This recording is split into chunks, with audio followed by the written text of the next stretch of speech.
I walked away from a $200,000 annual salary as a registered nurse. Some of you might think I'm crazy, but I had to do what I had to do. Here's 3 reasons why I walked away from making the most money I ever have in my entire life. For those of you that don't know me, my name is Josel James. I've been a nurse for about 10 years, and I recently just left bedside, and here's my story. That job offer that was given to me, I had a start date and everything. It was in the San Francisco Bay Area, where I think nurses are paid the highest in the world. So that's where I got my job offer, and I did in fact accept it, and I walked away from it. And here's why. First one was burnout. I've been a nurse for 10 years. I did a lot. I did ICU, I did oncology, med surg, I did burn ICU, and then I did travel nursing for about 4 or 5 years. And although I've met several periods of burnout, but whenever I was burnt out, I did something new. When I was done with the ICU, I went to the ER. When I was burned out of the ER, I went to oncology. And when I was burned out in oncology, I went back to the ER. Now, what saved my burnout after oncology to ER was travel nursing. I started traveling in 2020, and every 13 weeks, you just change. Every 13 weeks, it's a new hospital. Every 13 weeks, it's just a new place. So even though I was burned out in the background, I was too caught up in the present moment of just surviving. I was surviving to my new surroundings. I was surviving to new hospital, new coworkers, new patients, new area, sometimes new states, that I was in such survival mode that I would forget, oh, I'm burned out of ER nursing. So finally I settled down and I accepted this staff role. I looked into the future and I realized ER nursing isn't gonna make me happy. And speaking of happy, I had to choose happiness. I had to choose happiness. And I did some self-reflection, and I saw if I stayed bedside, I knew exactly what it would entail. I knew what my state of mind would be. I knew what my lifestyle would be.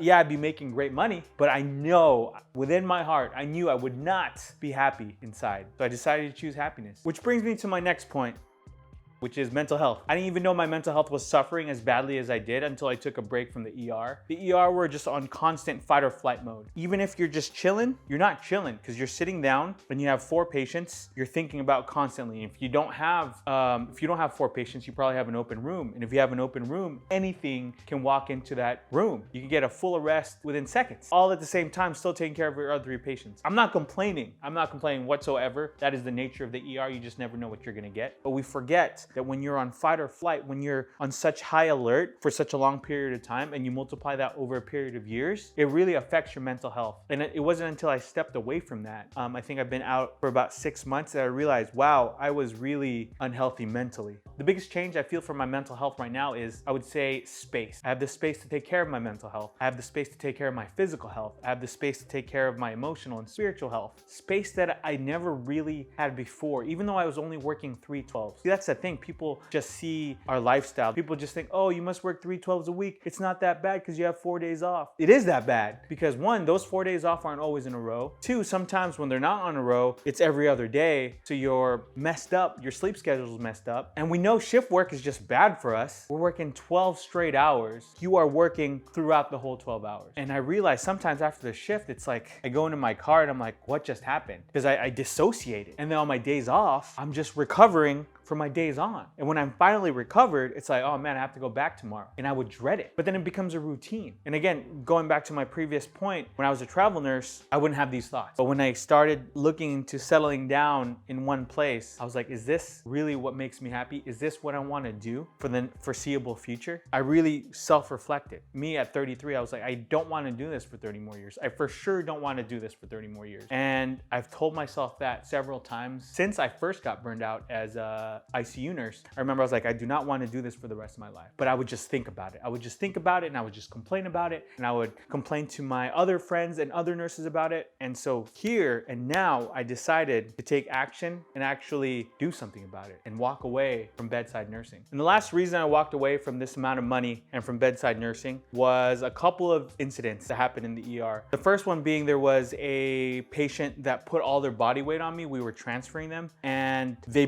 put all their body weight on me during the transfer, twice in one shift. And the first time I should have been hurt. The first time I was like, oh man, I'm gonna feel that.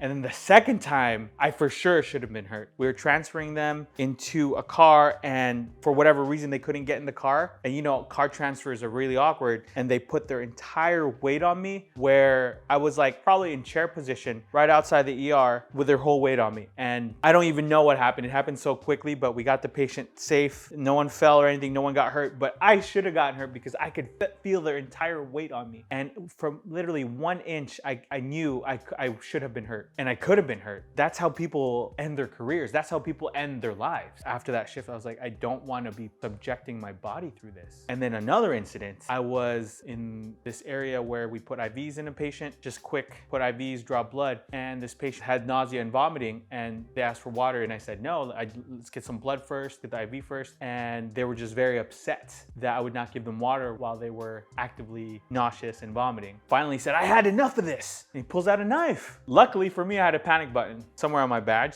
So I pressed it. And then unluckily for me, it didn't work. But basically this guy pulled a knife on me, security came, and it turned out fine. No one was hurt. But again, that knife getting pulled on me, and I was like, nah, this ain't it. I do not want to subject myself to this any longer. So to recap, that's why I left. Burnout, mental health, those incidents that put me in harm's way. I was just tired of it, and I really had to choose myself, choose my entire well-being over money. And honestly, 6 months out, I'm a lot happier. I wasn't smiling this much when I worked in the ER. I'm so much happier. I'm not as rich, I'm not as wealthy, but I'm so much happier. And can you really put a price on mental health? Can you really put a price on health? Because what's that worth to you going home after every shift being super exhausted? How much is that worth to you putting your physical health, your emotional health, your spiritual health, your mental health on the line every single shift? How much is that worth to you? And I had to ask myself that. How much is mental health worth to you? And I made that decision to leave bedside, and I've never looked back. I'm truly the happiest I've ever been in my nursing career. But I want to hear what you all think. Have you ever sacrificed your mental health for money? Or have you walked away from money for your mental health? Let me know in the comments below. If you enjoyed this video, don't forget to like and subscribe. I appreciate you. My name is Josel James, and as always, thanks for watching.